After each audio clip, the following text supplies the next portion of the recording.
We're talking not so much about the debacle of the debate and how poorly Romney did, frankly, when he had the chance to go in for the kill, and he didn't.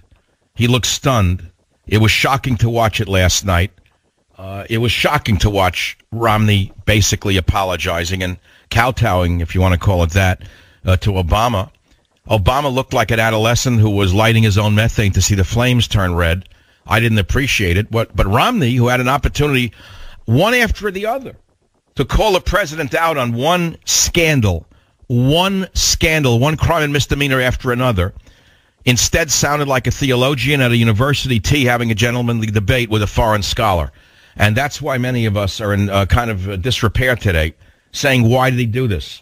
Who misadvised him? Why did Romney go off the rails? And the liberals, of course, are just clapping their hands. They can't wait to see the equivalent of what happened to France happen to America. High taxation, more red tape, more attacks on the church and the family, more attacks upon everything that is traditionally decent about America. That's what will happen if President Comrade Obama wins again, and we all know it. The phone number here, as you well know by now, put it into your speed dial and see if you can get through to the show, is 1-855-400-SAVAGE. Great number, isn't it? 1-855-400-7282. Bob Schieffer asked no questions about Operation Fast and Furious, no questions about border security, no questions about the 22 dead Navy SEALs who put them on that slow-turning Chinook Vietnam-era helicopter and killed them, no questions about one scandal after another. In fact, I have a file on Obama's crimes and misdemeanors, and you know it's quite thick. It's 14 pages long. And if I am your talk show host, can assemble a list of Obama's crimes and misdemeanors in let's say a short period of time, why did Romney's people not give him that folder? Who was advising Romney? That's another question that needs answering, and I have the answer for you. Okay, the fact of the matter is some of his chief advisors worked for Democrats prior to this campaign. Some of his chief advisors voted for Obama in the last election. So there you go. That's why I've called these parties the Democrats or the Republicrats for 15 years now on the radio. So is there a difference? Should you vote?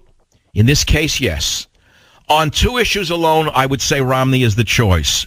National security, no question. Romney understands the threat of radical Islam. Obama, for my part, either doesn't know what's going on or doesn't care what's going on, or even worse, maybe somehow in cahoots with the opposing team. He's a little too friendly with the opposing team, in my opinion. Won't even call the Fort Hood massacre terrorism. I can go down the list. National security, taxation.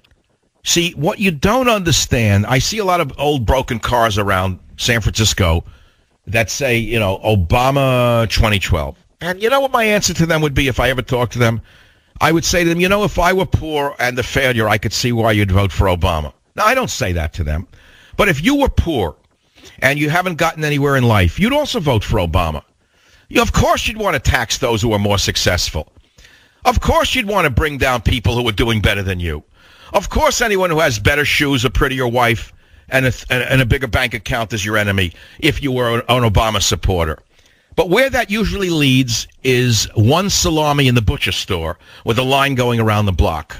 The end line of Obama's, quote, philosophy is what was seen in the ex-Soviet Union at its worst. One salami in a butcher store with a line of people waiting around the block. Obama doesn't understand the fundamentals of how a democratic system works. Moreover, he is opposed to it. He doesn't understand how the free market works. Moreover, he's opposed to it. Obama thinks the government can run everything, including a butcher shop. But as we can see with the Chevy Volt, it's the American equivalent of the Yugo. The phone number here is 1-855-400-SAVAGE. If you're lucky enough to get on the phone.